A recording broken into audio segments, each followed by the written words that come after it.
Hey all, welcome to this week's video. So what I want to talk about is a subject that kind of goes above and beyond reptiles, and it can even be involved in day-to-day life and politics and family and all these other things, but obviously we're going to focus on it, how it affects our hobby.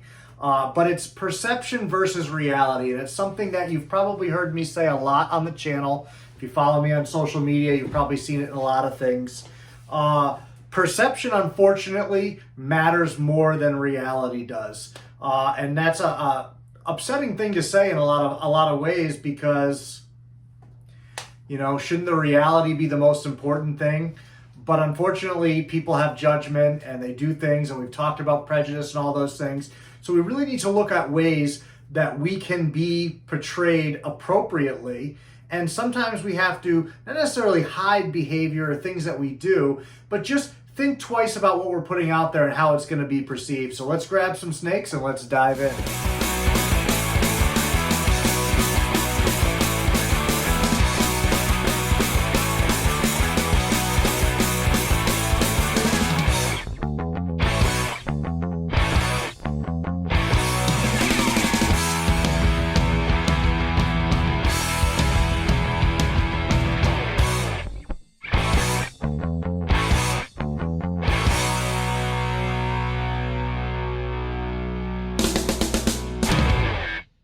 So we got to talk about the perception versus reality. Got Mr. Ron Burgundy here with me. Don't forget to check out the link for the merchandise. Gonna be releasing some new designs soon. So I may have to rotate his design out at some point to rotate the others in. So if you haven't jumped on that stuff, grab it now while you can. I'll rotate them in and out all the time. I don't know how that's comfortable. Does that look comfortable to you or natural? Wild. Also, quickly, just want to give a shout out to Kevin and the crew up at Nerd. Everybody up there has been doing an A+ job with, spreading the word for USARK and explaining what's going on with all these different things going on in the world.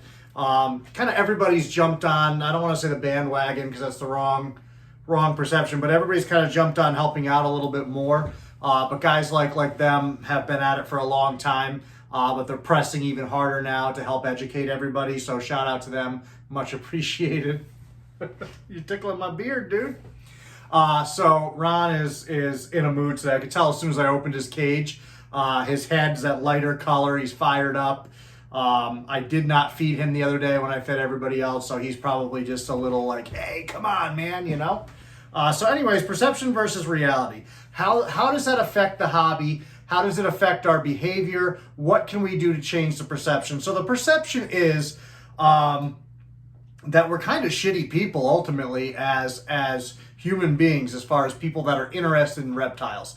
And that's really unfortunate, but that is the way that a lot of people look at us. As we've discussed previously in other videos, a lot of people have anxiety automatically with these animals. And so because they have those feelings and that uneasiness, they just kind of lump us in with that. Now that we keep those animals and we keep something that they don't like because they don't understand it. Oh, it's going underneath the arm of the chair.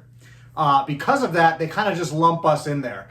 And so we have to work twice as hard as other people do that keep dogs or cats or birds or whatever else. Even twice as hard is even kind of a conservative estimate. We've really got to work like 5 times as hard.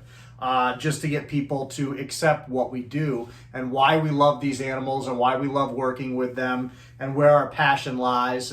And so, we have to think about what we're putting out there for content. And so if, you see people posting bite videos or bite pics, well, that just confirms to somebody that's already uneasy and somebody that's like, I don't like this animal.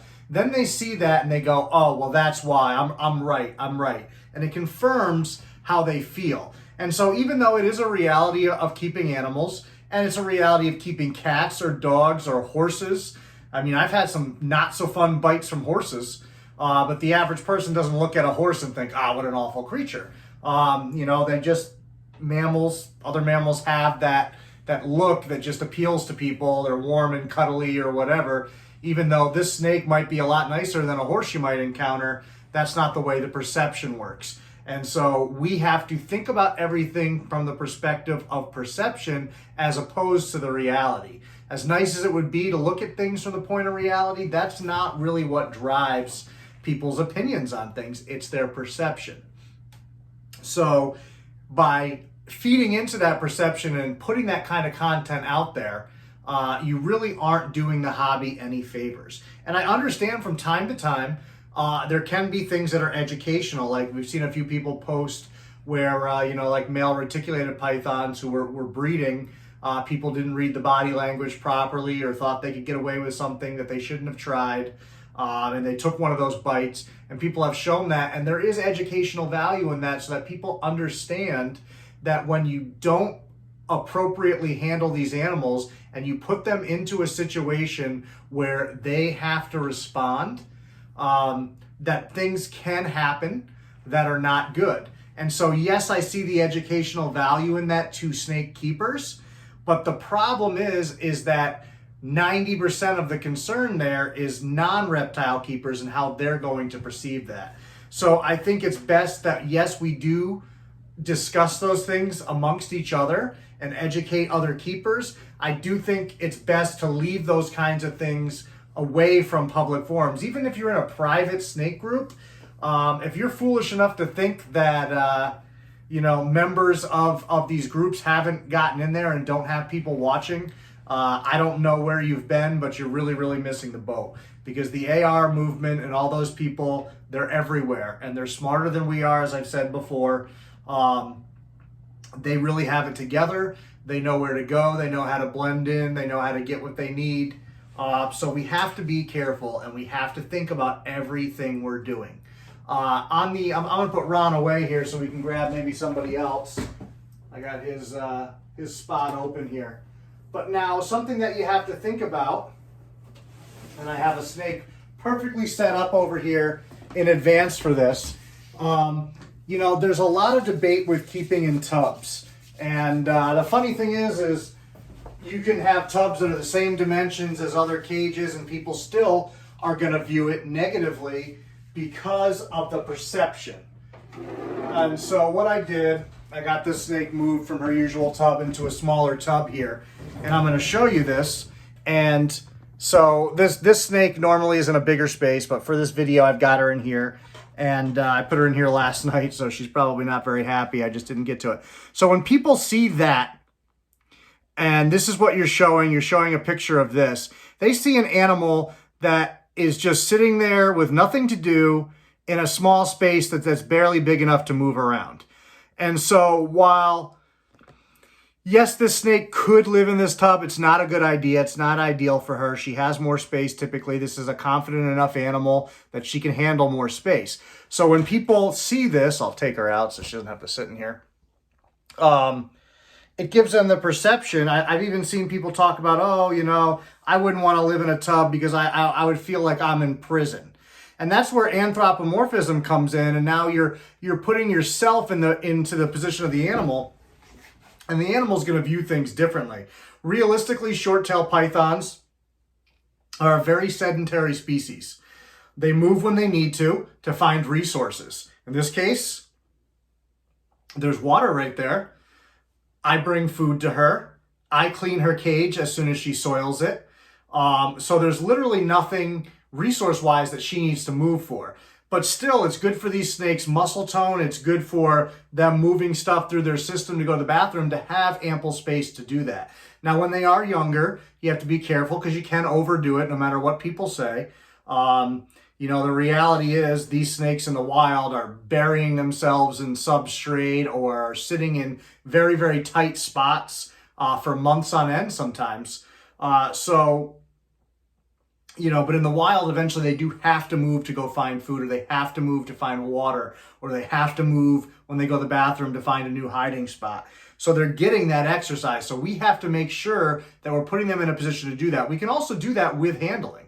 So taking her out, moving her around, manipulating her, make her crawl around, making her hold on to different angles, can help her to build that muscle tone and do those things. You can do that with caging. Short tails, it's really tough to set up in a naturalistic cage because you've got to do whole substrate changes pretty much every week with the volume of liquid that they pass, especially in a captive environment, because they always have water, so they're much more hydrated than they would be naturally.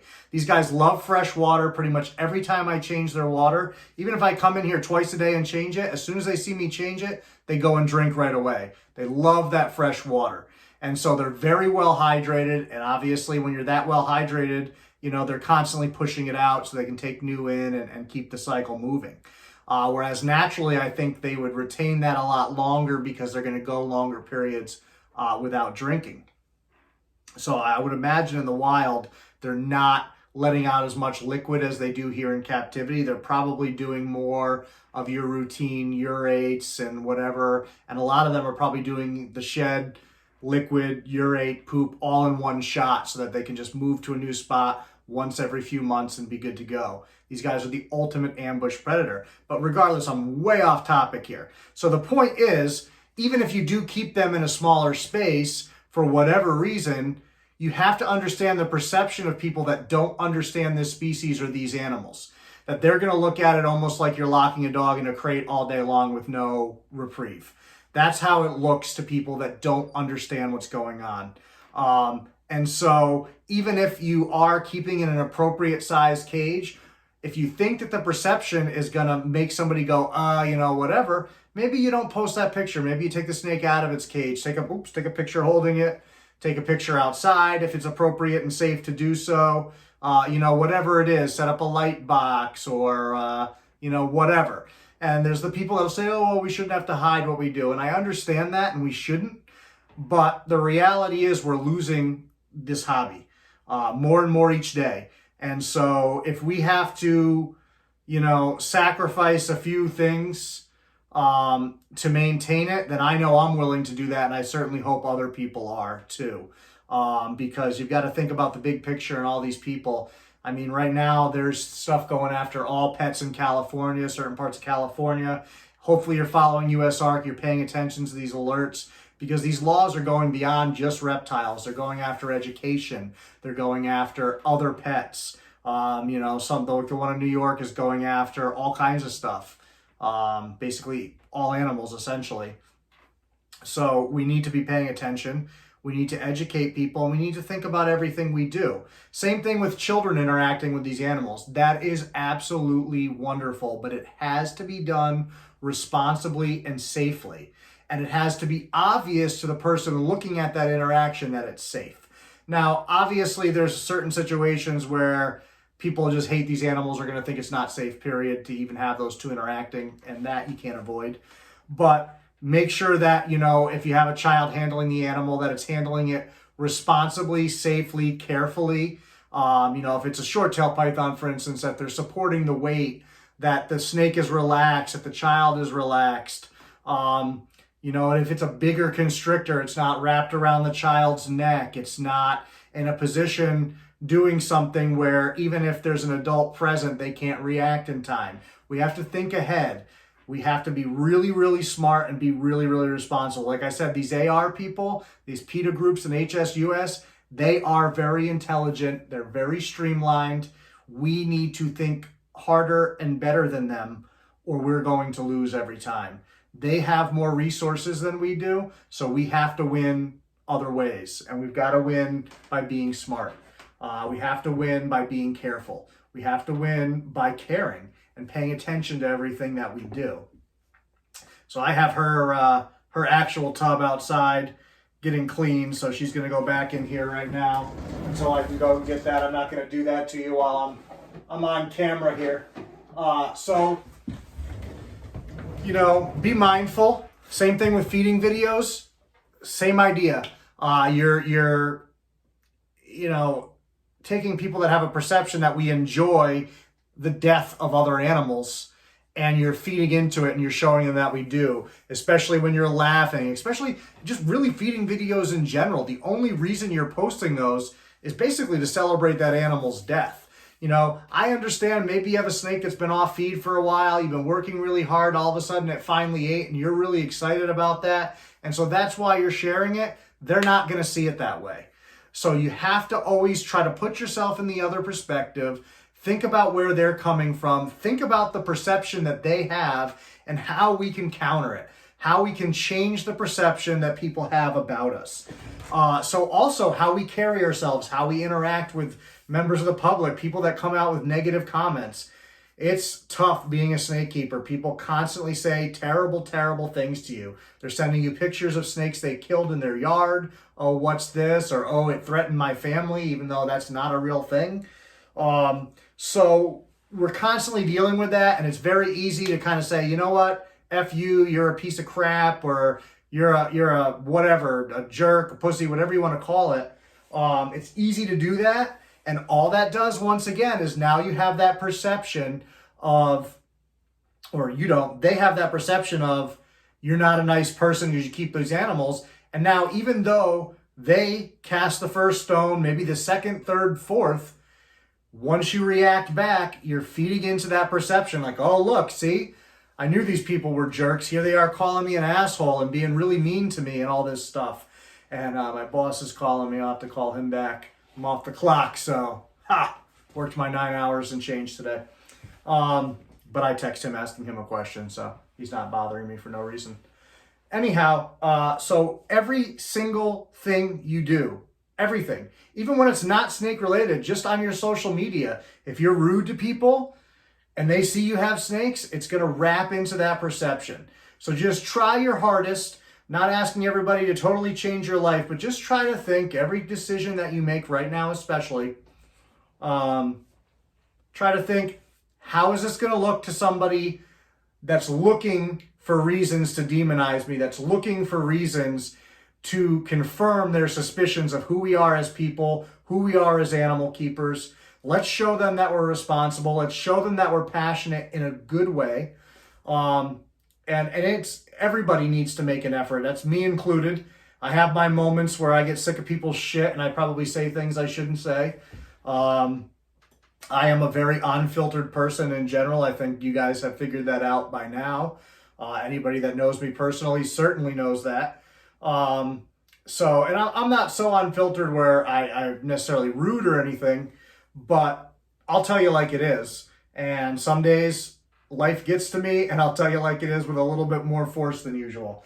But I want to be able to keep these animals for the rest of my life. I want the next generation to enjoy these animals. I love them. I think that's obvious to any of you that watch this, that my whole life revolves around these animals. Every single thing I do, the reason I'm calling my boss is to try to plan a trip around a reptile show and shooting some videos and content for the channel, and to go hang out with some keepers that I enjoy spending time with that I haven't seen in a while, or some that I've never been to their places. So I have to see if I'm able to do that. But literally every decision I make revolves around Lilith and around Raiden and Electra and Sambuca and Rob's lovely girl over here, and my orange heads that you just saw in the last video, my blue ghost, Hera, my white lips, my olive pythons, my spotted pythons. Everything that I think about revolves around that. And what I'm asking you guys to do is try to adopt that mentality in some regard. Every single thing you do, try to think about how it's going to affect your ability to keep these animals. And I really hope, sadly, I know there's people out there that still think all this legislation, everything is some big conspiracy theory. Look at how much we've already lost, and look at how much more they're coming for. Look at the information they're giving us. They literally said in that last meeting down in Florida that they do not believe reptiles should be kept as pets. They didn't say certain reptiles. They didn't say they shouldn't be kept irresponsibly. They said they should not be kept. They don't want you to have them. It is a privilege to have them. It is not a right. There's no law that says you are permitted to keep these animals. The reason we are permitted to keep them is in some cases there are not laws restricting it. It is a privilege. Treat it that way. Earn it. Please, for all of us, for these guys. I don't want to have to come home one day and figure out what I'm going to do because I'm not allowed to keep these animals anymore. I don't want to stop sharing how much I love these animals with you guys or with anybody else. And obviously, if that happened, that's going to really suck. So hopefully you guys found this video useful. I know there's nothing groundbreaking here, but I just want to get into people's heads, have you think. Hopefully a lot of people that don't keep these animals tune into these videos. That's really what I'm hoping with my channel, is not only to be geared towards people like myself that have been keeping for a while, people that are new to keeping, people that just love these animals, but I want to bring in people that are nervous about these animals, and I want to give them an opportunity to see how these animals interact, to see how these animals have personality, to learn how wonderful they can be, and to get educated on why they do the things they do, and how we treat them changes how they interact with us and all of that. So that's my major goal. That's my little legacy that I want to leave. My little niche in the world is to teach people that maybe were afraid of these animals like I once was, to maybe someday be in this position, or maybe someday just be where they're out on a hike and they go, oh, you know what? That's a really pretty snake. It's not out to get me. I can just leave it be. So thank you guys, and we'll see you next time. Stay tuned.